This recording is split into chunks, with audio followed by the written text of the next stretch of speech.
scheduled date of Tuesday, May 4th, 2021, 6 p.m. Roll call, please. Don Jacobson. Linda Gettleman. Josh Young. Gary Harris. Kristen Hansen. Maggie Wentler. Brittany Connor. Are there any additions or deletions to the agenda? Being none, I'll entertain a motion to approve the agenda. So move. Second. All those in favor? Aye. Aye. All those opposed? Motion carries. Next, to approve the meeting minutes for Monday, April 12th, 2021. Are there any corrections or additions to those minutes? Hearing none, I'll entertain a motion to approve the minutes. So move. Second. All those in favor? Aye. Aye. All those opposed? Motion carries. Next item is an open forum. Is there anyone present tonight that would like to speak towards anything not on the agenda this evening? And I will stress that this is a sketch plan review. There is not an opportunity to have public comments. We only do that during a public hearing, and we have none of those tonight. So if you have anything you would like to address to the commission, this would be the time to do it.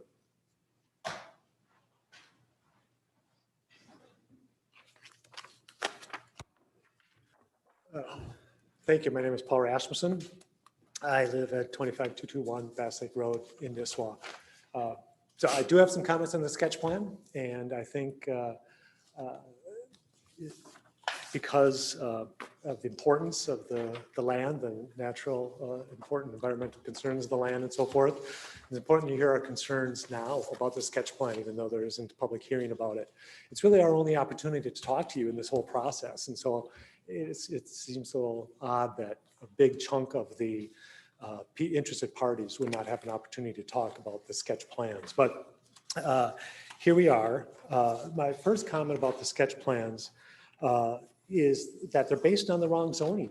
Now, I know in the sketch plan it indicates that the zoning change will be requested.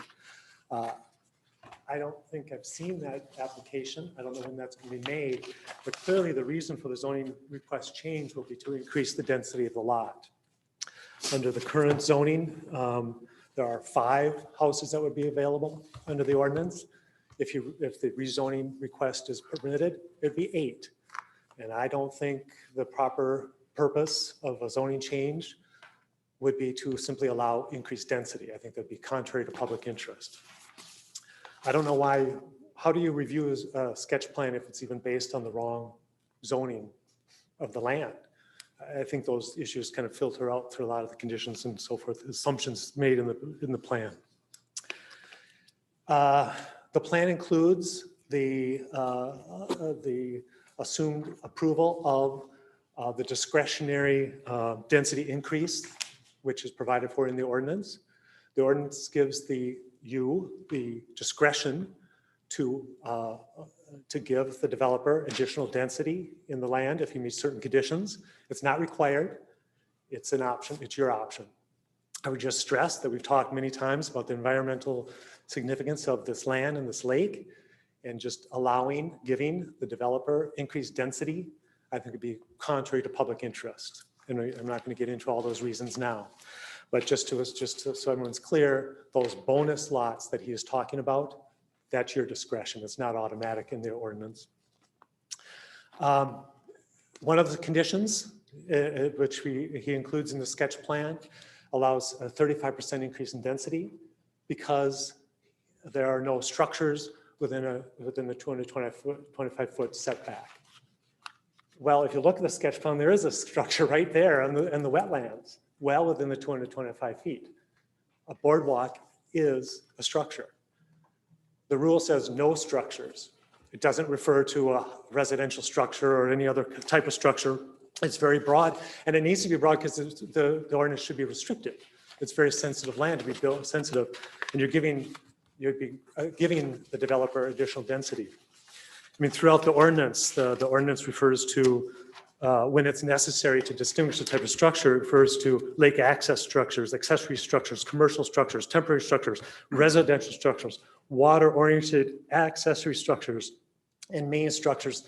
The chart refers to no structures, including all of the above, including in boardwalk. So the 35% bonus allocation would just not be allowed here. So if you take that off, you analyze this based on the current zoning. The number of homes goes down drastically in this development, which is logical. This is an environmentally sensitive land. The density is significantly detrimental to the environment. That's why these ordinances are in place. I think it's pretty straightforward. The lake setback used in the critical calculations, I think, is incorrectly calculated from the ordinary high water mark, not the wetlands, the edge of the wetlands. In the chart of Nisswa lot requirements, chart 4.52, there's a line that refers to states that no wetland, that the sketch plan calculates the setbacks, the tiers, is done from the edge of the wetlands, not the ordinary high water mark. And that's really significant because all those tiers are calculated based on the area of the tier and the number of homes that can be allowed per tier. So if you change where the beginning of the line is, you may lose that couple of homes in there. You may lose the ability to build that like top third tier house. And the wetlands haven't been delineated yet. Critical calculation that has to be calculated in order just to determine the density of the land, and all the setbacks that are based on that hasn't been delineated. So I assume that'll be coming in the final plan, but you know, a lot of the measurements depend on the setback line, and this should be the wetlands, not the high water mark. If you look at the sketch plan, it includes a dock. Based on the current zoning, there should be just 2 slips because there should only be 2 homes in the tier in the first tier. The dock has 3 slips. And I just ask about the feasibility of a dock with 2 or 3 even slips to serve supposedly 14 homes. Can you imagine on a busy weekend? How does that work? 14 homes filled with guests, filled with residents, all wanting to get down to the lake and using 2 slips? Who's going to manage that? I mean, I think it's bizarre, and I think we can see the potential problems there. And it certainly shouldn't be left to the residents of the lake to monitor compliance with a 2-slip dock serving 14 homes and their guests. The parking lot. He has a parking lot in that doesn't meet the structure setback, and it certainly seems to be within the short impact zone, and it's probably within the bluff zone. Now, I know there isn't a bluff on this parcel, but there is a bluff immediately adjacent. So the bluff impact zone clearly could, if you look at the radius, could impact this development as well. I think the state zoning doesn't allow, would treat a parking lot as part of a structure and require it to be part of the structural setback. Another comment, I guess, is just the slope of the hills. I don't know if that technically, does that actually get measured by somebody? Because the bluff does end someplace along that road, along there. And so it's important for us to understand where the bluff is and where the steep slope is and what the slope of those hills really are that run down into Bass Lake. And none of that seems to be identified on the draft plans. But that could certainly impact the ability to build and to use the land. I think those are the highlights of it. Obviously, I can't see it, or I know maybe I'm not supposed to be talking about it right now, but clearly, you know, we're not professionals in doing this. I would think that a lot of these questions and issues have been already addressed. I hope they have. I hope I hear about them today. But thank you for your time. Josh, may I address something? Certainly. Yep. Brittany, regarding Mr. Rasmussen's letter and comment, one of the things he says is towards the end, is the city of Nisswa using a professional to assist in the review and approval of the PUD to ensure that the city of Nisswa is doing everything it reasonably can to fulfill its obligations, safeguard the natural sensitive areas of Bass Lake? So that's my question to you. Do we use a professional service? It would be me paired with our city engineer and city attorney. and then also the DNR. And I do want to just bring, Mr. Rasmussen brought up a bunch of really good points. I just want to add a sketch plan. So there's a long process to what we're talking about. The sketch plan review is kind of like 1.5 steps above a cocktail napkin. It's really us telling the developer, we're open to this, or we're absolutely not open to it, or it's more of a feedback kind of thing before they spend tons of money. The preliminary plat is where we're going to require the wetland delineation, the water management plan, environmental assessment of any kind of, endangered animals, endangered species, things like that. That will all come in the next step, but I absolutely hear you, and that will come for sure. And when is the preliminary plat provided? Is that provided by the developer, and is that provided by the final application to you for approval? That's the first application to us for a development. Okay. So then after that, we would go to the final plat phase. And that's kind of the buttoning up phase. So really a bulk of what you guys are looking for is going to be in that preliminary plat phase. So I just want you to know that we definitely hear you, and we will have that coming for sure. Thank you, that's helpful. And Definitely. so the preliminary plat is also approved by this committee Correct. and with comments. And then Yep. we go back, address those comments, and then provide a submitted final plan. Yep. for your final approval. And then the city council will have to give the final stamp of approval on that as well. Does the city council approve both the preliminary and the final, or just the final? Historically, they've only done the final. However, we've kind of started the process where they get to see both, because we don't want it to get all the way to the final plat phase and there's, a major issue or there's something that they don't like. So I feel getting the most eyes on it early is the best way to prevent issues later. So that's kind of the process we're in right now. And I don't know for sure that the preliminary plat will be on the next agenda, but typically they'll be the next month. Did that answer your question? I'm sorry, Linda. And I think for him as well. Okay. Is there any other public comments? Please state your name and address. Rob Havercorn, 1002 Bass Lake Road. First, one quick question. So at what point in the process is this application for rezoning? The rezone is scheduled to be on the June agenda. Okay, Yep. And that was a timing thing. That's the reason that it happened that way, is we just didn't have the necessary items in time to make this agenda. okay. Well, as we all know, we were here recently on Yep. the adjacent property Yep. talking about rezoning. And what was concerning in the end for me and some others was the confusion amongst everybody about what's happening when you go from OSR to SR. And nowhere did we see a sketch that showed this is what it's like under the current zoning. This is what the houses would look like. If we switch to this other zoning, it would look like this. Yep. And that would be very helpful and transparent, because it was kind of like, if the developer said, if I get the rezone for higher density, I'm going to build less density. And that's still confusing to a lot of us. Yeah. And And I get So- what you're saying, but a survey of that magnitude is between 2,000 and 3,000, so we can't make them provide both. But what I can do is I can help be more available to all of you for questions. If any of you ever want to meet for coffee, or you just want to pick up the phone and call me, I'm more than willing to sit down and kind of help you. Because preliminary plats, I should say subdivisions in general, are complicated. They're very, if you don't deal with them all the time, they're hard to understand. And so I definitely want to be available for any questions on that. thank you, appreciate that. But, and then, but that was confusing, because like, I'm going to put a CIC in here if I'm stuck with the current zoning, and if not, I'm going to, and so, and he was bad mouthing CICs, and now the next guy's proposing a CIC. So, Yeah. Yeah, transparent, thanks for Yeah. being available. absolutely.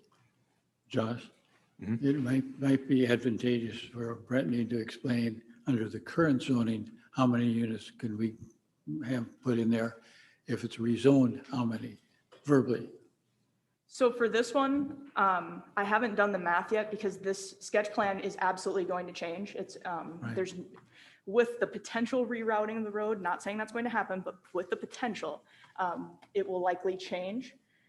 So I haven't done those calculations, but I think what Mr. Steffens is really looking for as far as feedback is if we're willing to give those density increases, because that's kind of where he is in the process on if he needs to bring those down or if we're willing to move forward the way they are.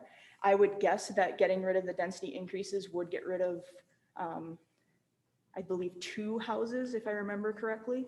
I think it's 4. Is it 4? It's 4. Is it 4? Okay, in all the tiers, right? But it's only 1 in first tier. Correct. Okay, And the difference between the zoning, just based on the information that's in the draft, would be OSR would be 5 houses allowed on the land, and SR would be 8. is that based off of a straight subdivision or a CIC though? Because a CIC does allow more. The application to the sketch plan right now. Okay, So if under this plan unit development that he's suggesting to build, Yep. if he changes the zone, he will go from 5 homes to 8 homes. so Plus- we're proposing Plus the, 12. plus the bonus density that he's going to request I see. the city to give them to increase the density even more. That's correct then, yes. Is there any other comments?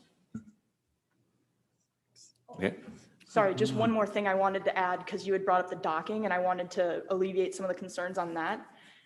With the docking, only the first tier dwellings would have legal access to have like a mooring slip.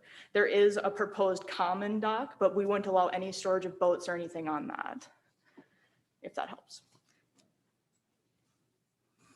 okay.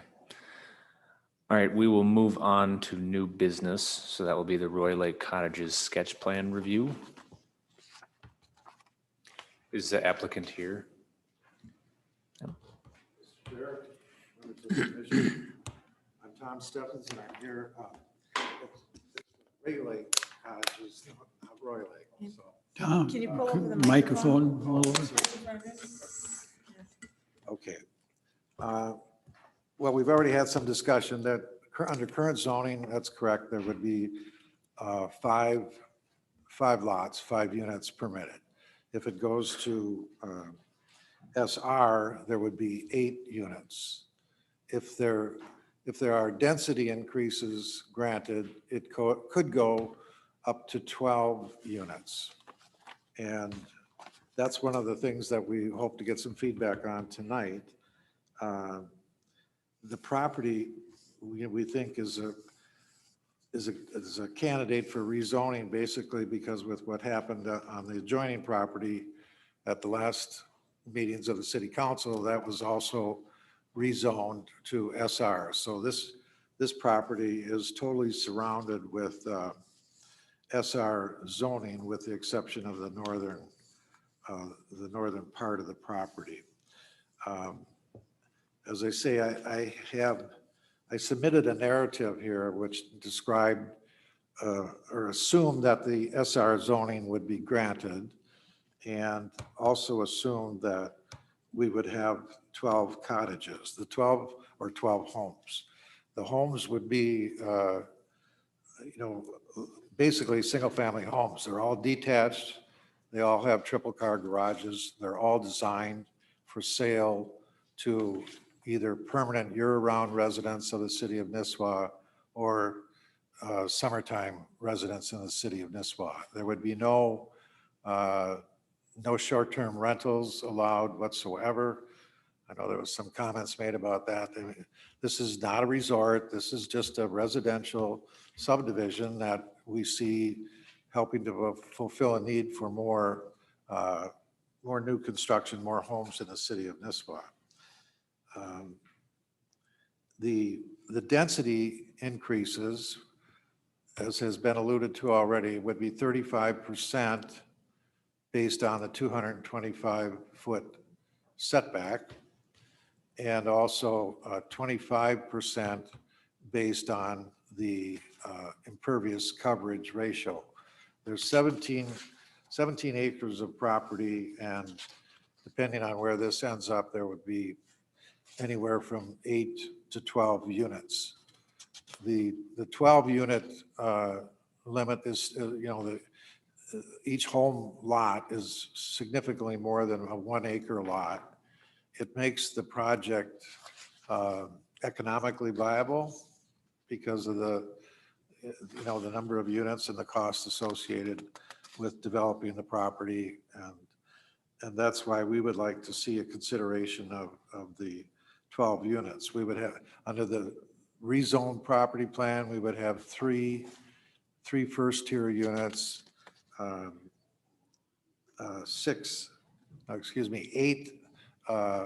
second-tier units, and then just 1 unit in the third tier.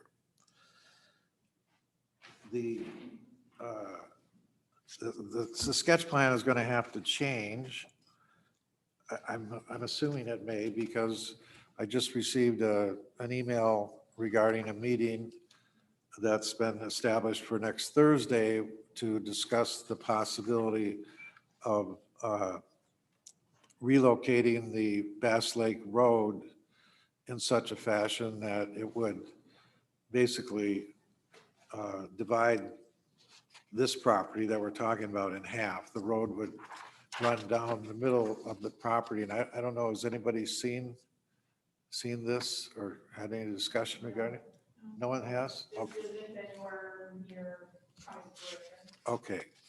Well, it's my understanding that the property to the south, which has been rezoned, will be, the preliminary plat submittal will have the road incorporated in it, in the location that's shown on the drawings that we were furnished. But as I say, the road basically cuts right through the middle of the property and will require a total reconsideration, rethinking of where these units would be located. And then, of course, the exact location of the road needs to be determined. And apparently, there's a question of whether or not the road will actually come to pass. I don't know. I just first heard about it today. So I think the only thing that we could benefit from tonight is input from the commission members as to the prospect for us being granted any density increases because of our setback and because of our impervious coverage ratio.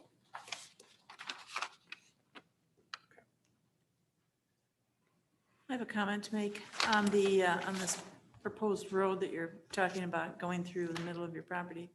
I watched the Public Works meeting from last week, April 28th, and 3 recommendations were made, and one of them, the first one is to obtain Widseth Engineering proposal to look at all the recommendations that they and us will be making before any road talk that's what, was it Tom who heads up that Public Works meeting? And he mentioned 3 items, which was requiring the developer to provide a 66-foot right-of-way along Bass Lake Road for potential connection, requiring existing Bass Lake Road corridor as a walking path should that connection be made, and to obtain Widseth Engineering proposal to look at all these before anything was done. So, talking about, yes, there's a road going through there, I think is premature. No, it's not, we're not talking about the road going through there. What we're talking about is Mr. Savageau offered to give the easement to also go to the north property. Okay. So we were gonna sit down and talk with Mr. Stephens to see if that's something that is beneficial, wanted, needed, even feasible. It's really just a preliminary conversation. At this point, we're not moving forward with the road. There's no decisions being made. didn't think It's so. just really, at this point, we're trying to feel our way through the process to see if this is even doable before we start spending taxpayer money on feasibility studies and engineering and things like that. So we're at the very beginning stages of just discussing it. There's a timing problem with this development too, because of the road issue and other things.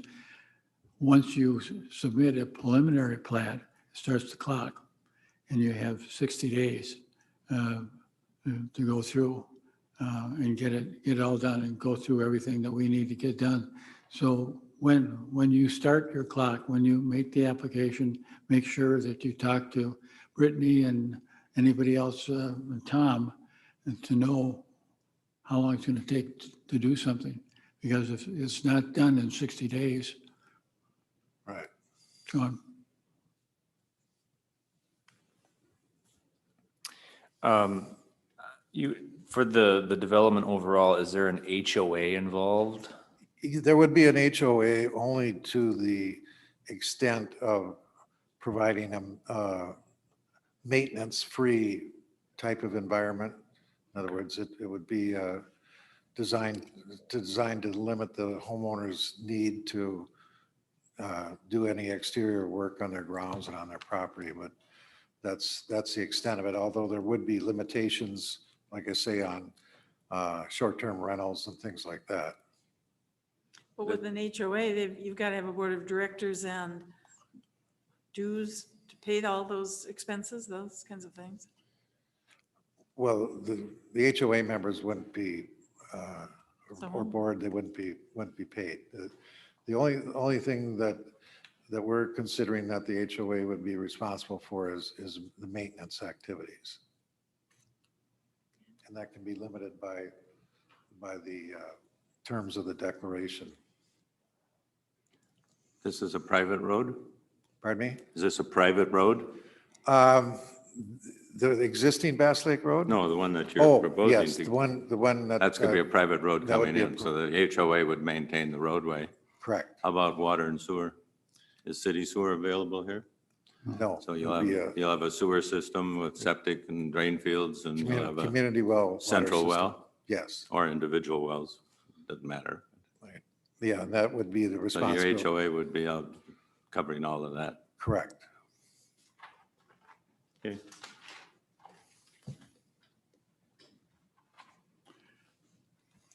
Mr. Chair. Yes.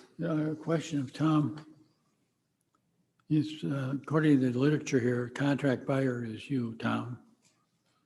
And the owner, you have any documentation saying that it's okay with the owner to go ahead and do this? I couldn't catch that down. What? You are the contract buyer, right, of this property? Yes, I'm a member of the app. The applicant, I believe, is Ray Lake Cottages LLC. Okay, but when you come in with the preliminary, we need documentation showing you have the authority to go ahead and plot and do what you want to do if you're not the buyer, if you're not the owner. Oh, yeah. Well, I would be one of the owners, and we would certainly have the documentation evidencing we have the authority. Well, The reason why he asked is we've had it in the past where Oh. a non-owner I of a know. property has done that. Oh, that's in litigation right now, Right. still, after 3 years. okay, you know why I asked the question then. Yes, Okay. it just dawned on me.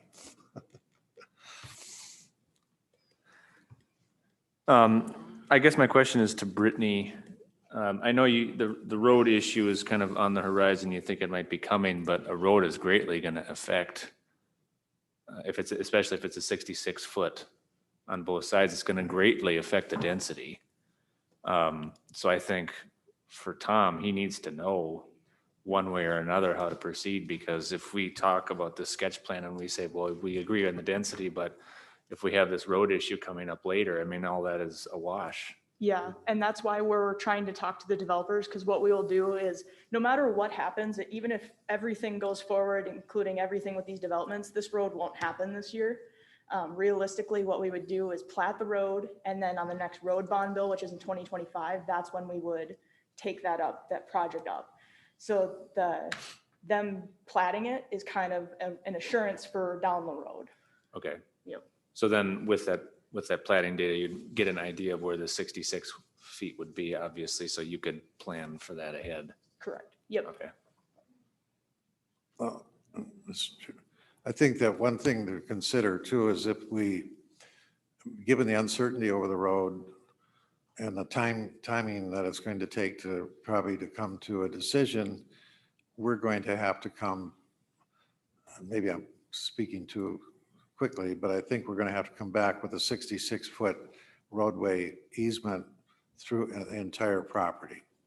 Okay, and I think that if we're willing to do that and to give up the density that we would otherwise perhaps be able to have, that some consideration then should be given to, okay, well, they're giving up their density over here, but they're still out of the 225-foot setback. Let's give them a density bonus there. They got the impervious, so that we wouldn't lose as many units as we possibly could by creating the 66-foot roadway for a road that may never be built.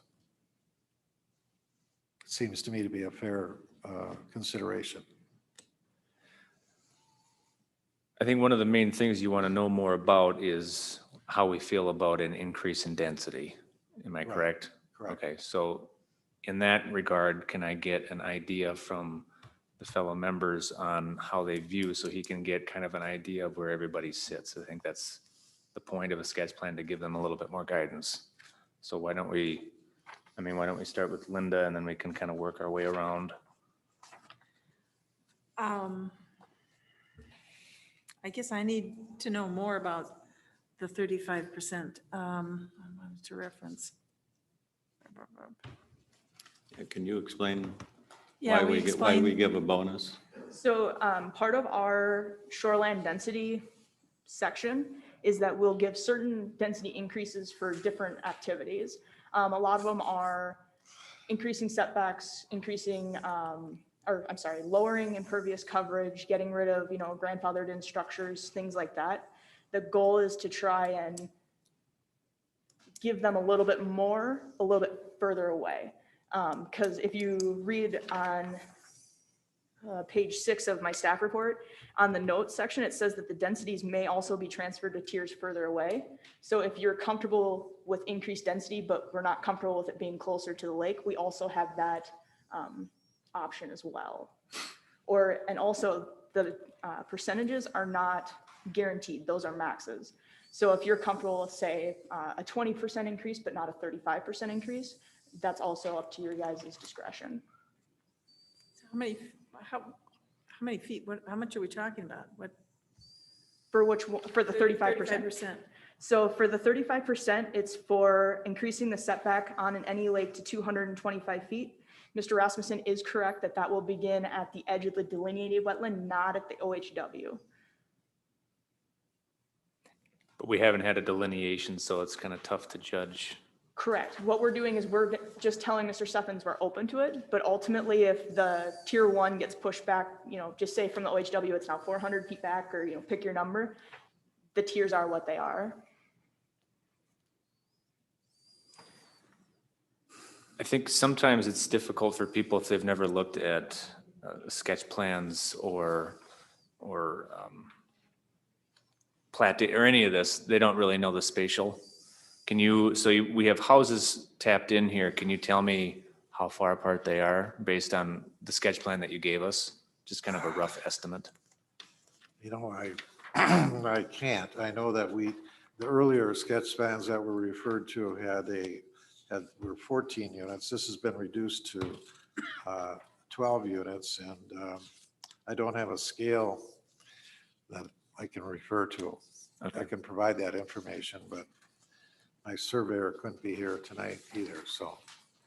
Okay, because it's a 17 acre parcel. But a lot of that is wetland, so it's just kind of hard to judge sometimes without getting a true scale. And Yeah, well, these, just looking at this latest plan, the 3 first tier units look like they would be 60 to 80 feet apart. Okay.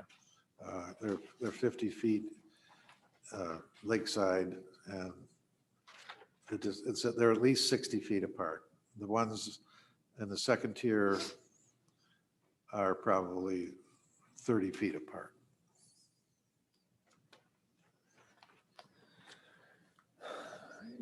Gary or Kristen, did you have any questions on Is this density? Is this entire site wooded? I'm sorry? Is this entire site wooded? Pretty much. Josh, I can answer some questions about the density increase. I have This- information here. I know I'm on order, I'm not allowed to speak, but you've asked a question, no one has the answer. I can give you an answer here, so I don't. We have read that, and I have read that. This is kind of the process that we go through with the applicant. I'm just offering to help. I mean, Linda asked the question, how many additional homes would be allowed under the density bonus? I have that number, no one had the number, so if you don't want the number, fine. Well, just fine. Thank you. Well, the number is 12. No. Four additional. Four Yes, additional. but So- what the difference is, under the zoning, but the difference in the 35% versus 25% is asking for a full 60% bonus density increase, which would be 4 houses under the rezone, would be 3 homes under the current zone. Correct, correct. And if you take, and with respect to just the structure, the 35%, if you remove that, it's only 1 home that we qualify for. But if this, The current zoning, yeah. the bonus density increase would be 1 home. if this property is not rezoned, all of this is academic. You know, what we're talking Correct. about goes nowhere. I mean, the whole thing is dead then you'll have to come back and start from scratch. Exactly. Okay, as long as everybody understands that, and the audience should understand that as well. This whole thing is keyed on rezoning of this property. If the rezoning is not approved, this means nothing, this plan, so.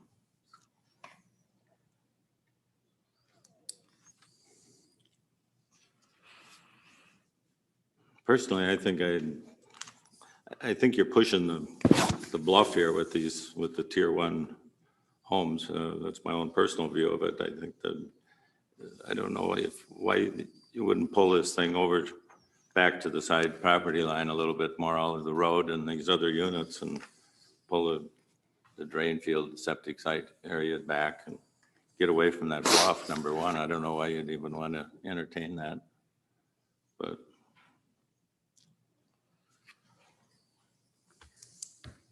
Mr. Chair, I was just wondering if all of those steep areas and wetlands have been calculated or taken out of the calculation for the density and everything, because that is a part of the ordinance that the suitable area within each tier is next calculated by excluding all wetlands, bluffs, or land below the OHW of public waters. So I'm not sure, I don't think it's a bluff, but it is actually very, very steep slope where he was speaking of. And that would be a concern of mine, is it actually being calculated out? Or is it being transferred back to the next tier? Gary, can you speak more towards how surveys work in terms of elevations? Well, this particular sketch plan is based on the topographical information. Right. This has not been field located. The bluff, the percentages of slope of the bluff haven't been field located. The edge of the wetlands haven't been delineated mechanically or in person yet. So they're just using basic topography maps off the GIS system at the county and USGS quadrangles.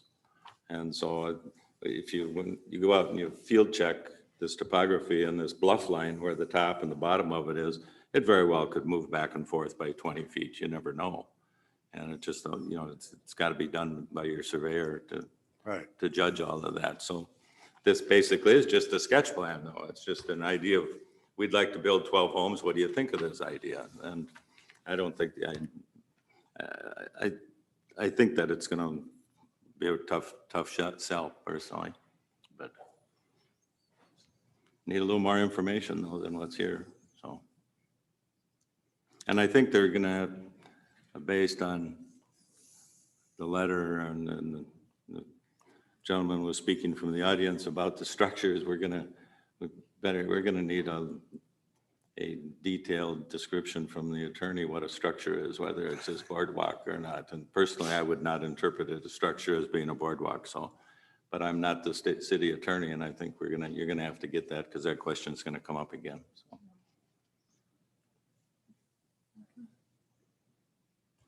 Did you have something to add, Brittany? No? Okay, I was just, it's tough to infer hard with the faces mask. with the mask, right? Okay.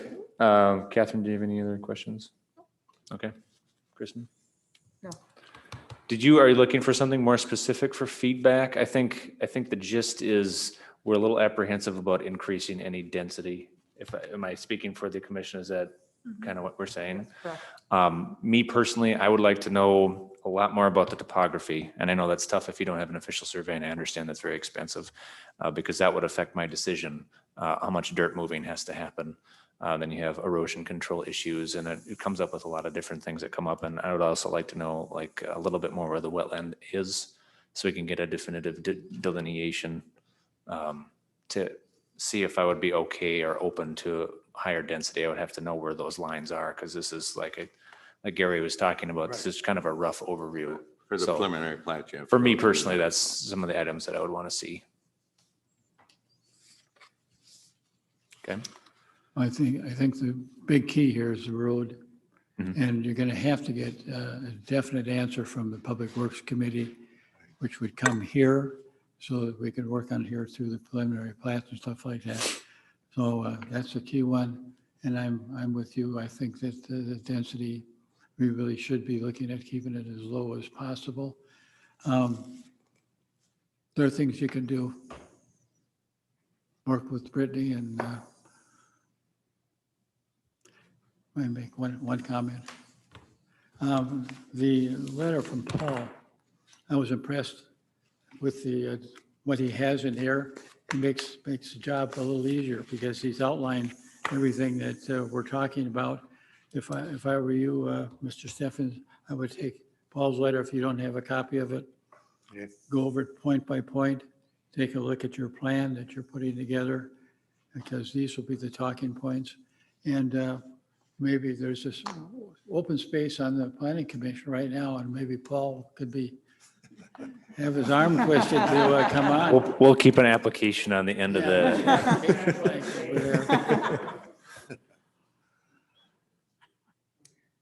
okay. Any other questions from us? No, Okay. thank you for your Yep, time. thanks for coming. Next item is a discussion of potential ordinance changes. My apologies. We have been asked by a couple different owners and business owners and residents throughout the years to consider changing these two ordinances. Now that we are going into the codification process, I thought this was a good time to consider if this is something we're willing to change. Make sure you can see it here. The first one is, this is actually a relatively new ordinance. I believe it was in the last 5 to 10 years that we passed this. It was passed by a split vote. Basically, this says that if you are a business owner along Highway 371, your parking needs to be on the non-highway side of the property. I've had a couple different business owners express grief with that, so I thought I would do my due diligence and bring it forward in case if you guys are open to changing it, or if you think we need a community survey or whatever that would look like, but I wanted to pose the question. Can you provide an example? Yes, so like Wendy's, you know how they have some parking in the front and some in the back? Under the current ordinance, it would be just storefront and all parking would be to the rear. And my understanding is that the intent was so that 371 just didn't look like a massive parking lot, which to a degree I understand. However, I also think that business owners acknowledge that visibility from the highway is important too. So I don't know that we really need to regulate something like that. I think they'll just do it on their own. What about some Schaefer's? I mean, the parking lots, You know, huge. you know, I mean, that must have, are they grandfathered in or something, or? yeah, you know, Everybody's grandfathered in, that's in business Yeah. already, yeah, So anybody new coming in, right? you know. all right. Is it Joe Hall and his new building that's going up? Yep. Parking's gonna be on the side and the back, correct? Correct, yep. Yes. Mhm.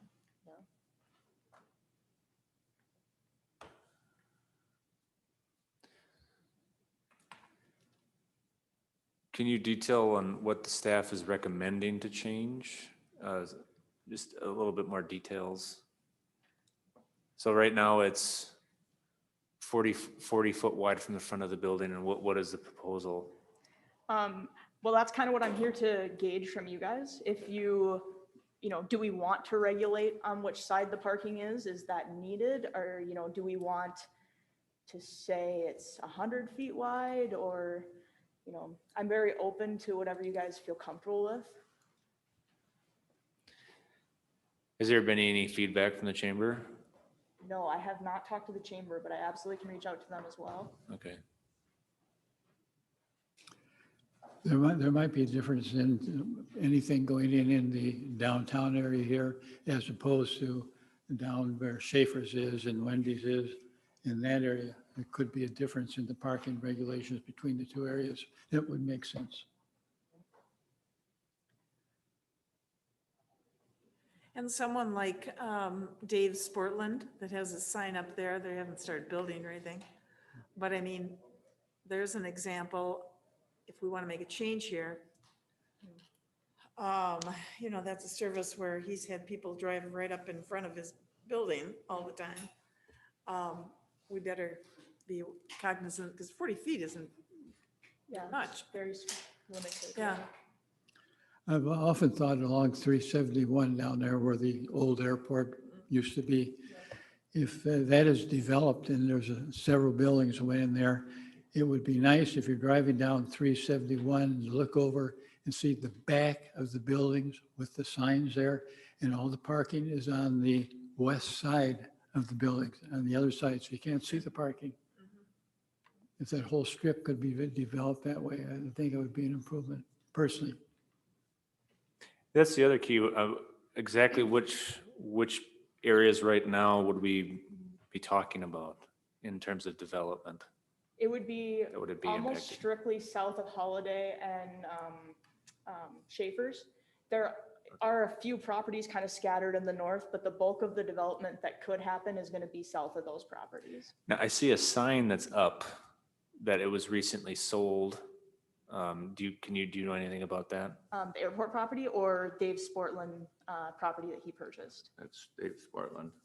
Okay. Right next to Holiday. Yeah. Yeah, that's, Says you know, future the guy that home. rents ski-doos and, you know, boats and Yeah. things. It's over right by Schaefer's there. Yes. He's moving across the highway. Oh, That's the one that somebody was just talking about. okay. And that might be something too that, you know, anyone who's going to develop along the highway is going to come in for a CUP.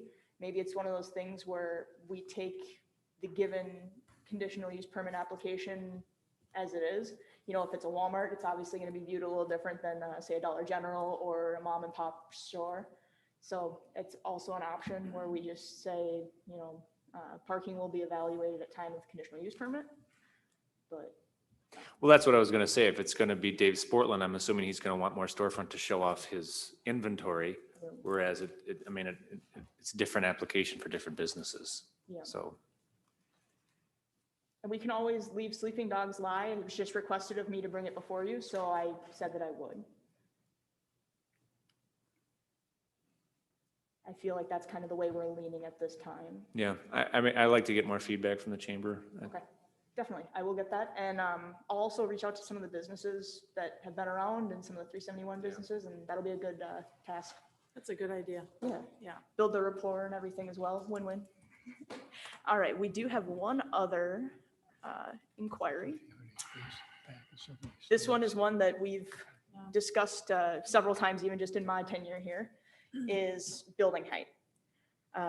Right now, our max building height, and this is to the midpoint, it's not to the top of the building, is 25 feet.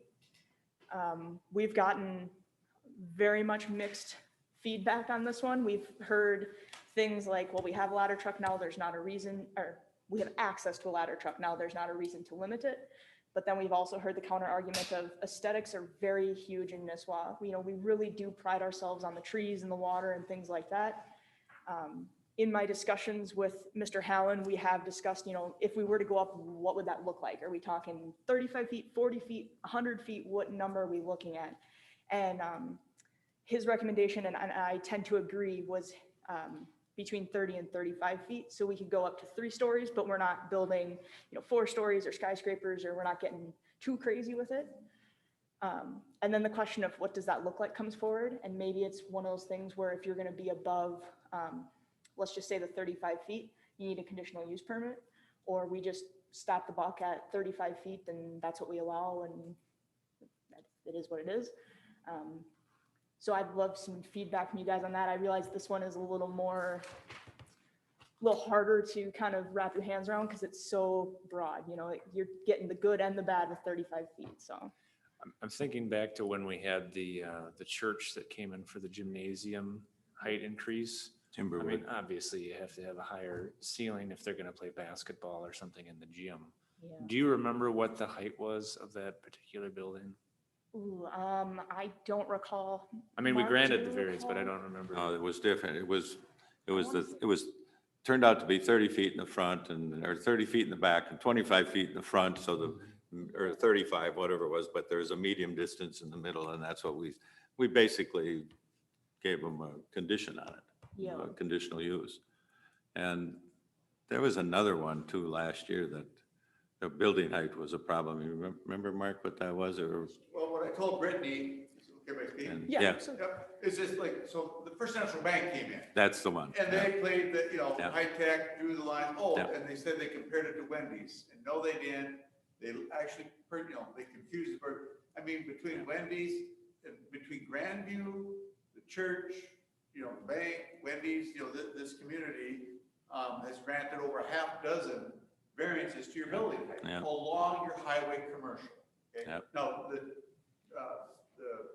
camp well, I guess technically the church is on the highway too. Yeah. So one day, all I did was I turned to Desmond and I said, why doesn't the city consider going to at least 30 30 feet? feet. That way you would, you'd avoid these 5 variances that in all the discussions, and I'll just say the games the owners and the contractors play with trying to interpret the mid-height. Is it from the low point to the grade around the high point, the median point in between? Yep. And so it was like, and then I relayed that to Brittany here. Just, that was before her time, but that was some discussions that took place. Yeah, I agree. I agree with that fully. I think 25 is probably a number out of the past that is not sufficient at this point, but, going up to 35 feet, I think you've also got a problem that could happen downtown. Let's say by downtown, let's take the property that's south of the Journey Church over there, and then behind would be east of the bank property. There's woods back in there. There's a triangular piece of land in there. And there was somebody a couple of years ago looking at purchasing that piece and putting apartments in there, apartment building. And at that point, 2 stories was pretty much the limit in Nisswa downtown. We go to 35 feet, all of a sudden, we're saying you can put a 3-story building in there now. And the other downtown owners, the other commercial real estate owners downtown may start wondering about what's going on. Yeah. I think it's a problem. It's a potential problem that we could create, but it's, you deal with it when it comes up, I guess, but it's. Was there a discussion on specific zoning that we were going to increase the size and not others?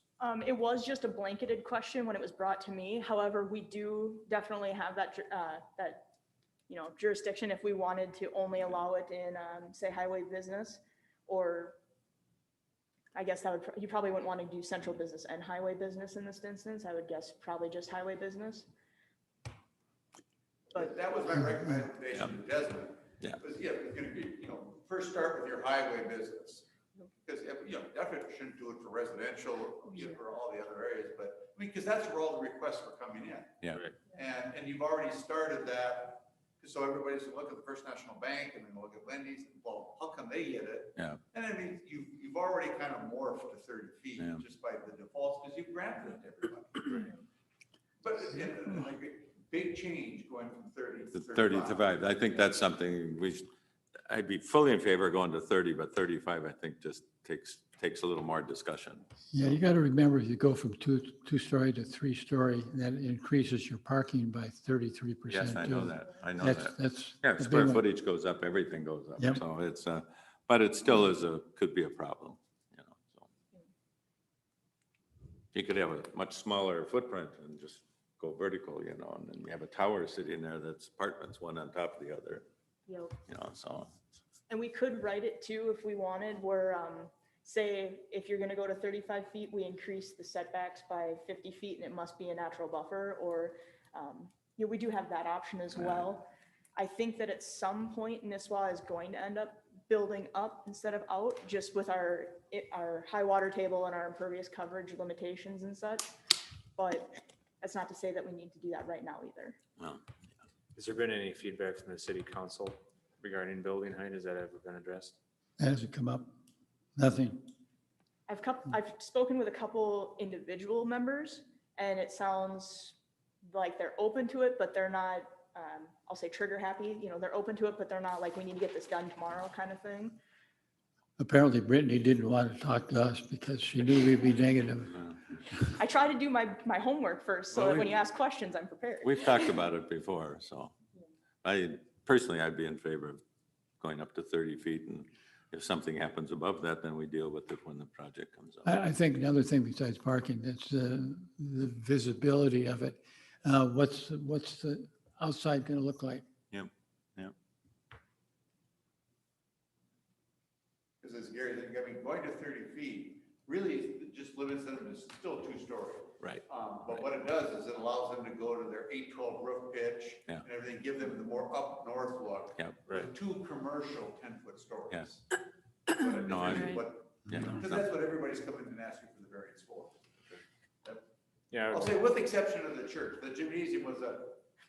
Yeah. That was kind of a hybrid deal. So it was, they were being forced into it by topography and, you know, the elevations in the back of the church versus the front.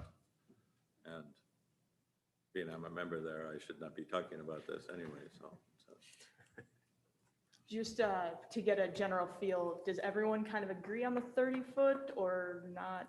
I'm with the 30 foot. Yeah, I am too. Yes. Okay. Yes. And only in highway business, or would you also want to give consideration to commercial waterfront? There were one I missed on the commercial end. Or just start with highway business, and if we run into issues down the road, we address them at that time. Commercial waterfront, I think it's a little bit more sticky. I agree. Okay. Highway Sound. business. Do we need a motion on this?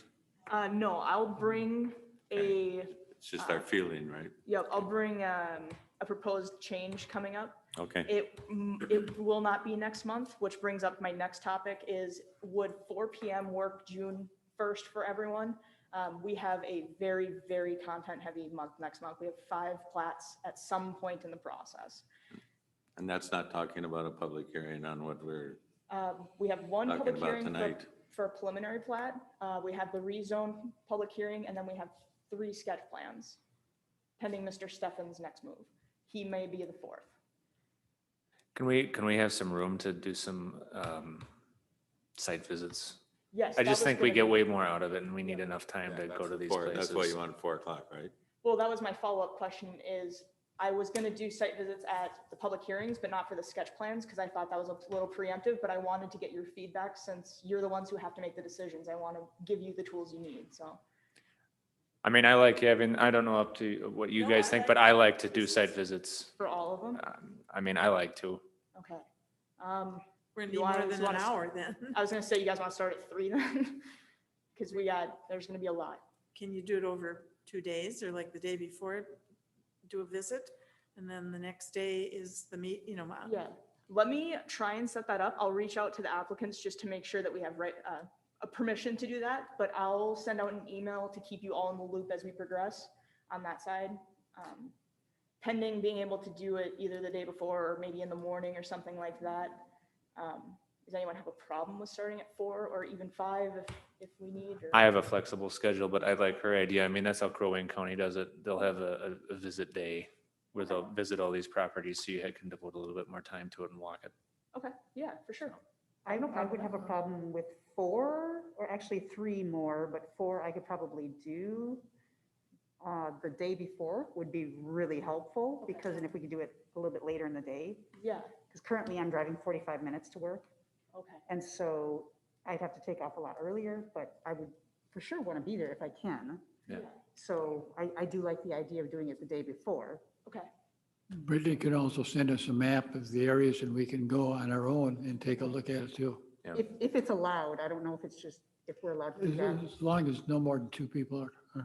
Right, so not a quorum. And I'll confirm that we have legal rights to go on the property and stuff Yes, too. I don't wanna won't, set us up trespass. for failure in that regard, so. We turn out with their gun. I think it's better when the owner or the one who's submitting the application, whatever we're dealing with, is better to meet us there, Yeah, rather than us wandering around. him showing up one day and I show up the next and, and they wonder, I And just, just say, explain the whole thing again. no, why don't Yep. you shoot for Monday? This upcoming Monday? No. Oh, the Monday before the Day before. Oh, wait a minute, that's Memorial Day. Yes. Oh, It's a well, I holiday. don't, you probably wouldn't get a whole lot of people showing up. Should we shoot for the Friday before? What'd you say? Should we shoot for the Friday before? What's the date on that one? And when's our meeting? The next So, Tuesday. Is- No, the board meeting. Oh, we're May 28th, Oh, that's Friday. That's Friday. but that's in the morning. Okay. Or we could do Homeowners the Association. 27th too. Okay. I'm flexible. Well, we have a meeting that's. Homeowner Association. So the next meeting is June 1. Yep, Okay, why don't we go for 4 o'clock and let's, on June 1st. we'll get through it. Okay. Won't we? I'm fine. Yeah. Okay, So it's 4 o'clock for site visits, right? yep.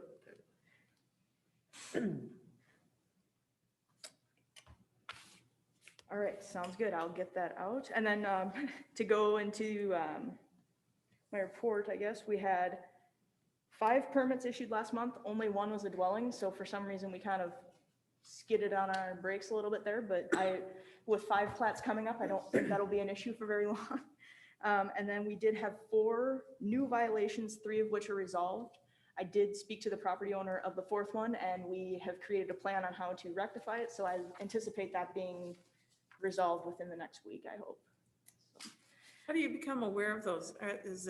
Are you out driving around or people bring up to you or what? When we get reports, we typically address them. However, if there is something that a member of either a commission or a council member, or if I were out and I see something, I usually look more dramatic things, not like, oh, there's a new sign there. It's more, there's a building that didn't belong, or, something that's going to have an impact on the environment is more kind of my intent, but I do keep an eye out when I drive around as well.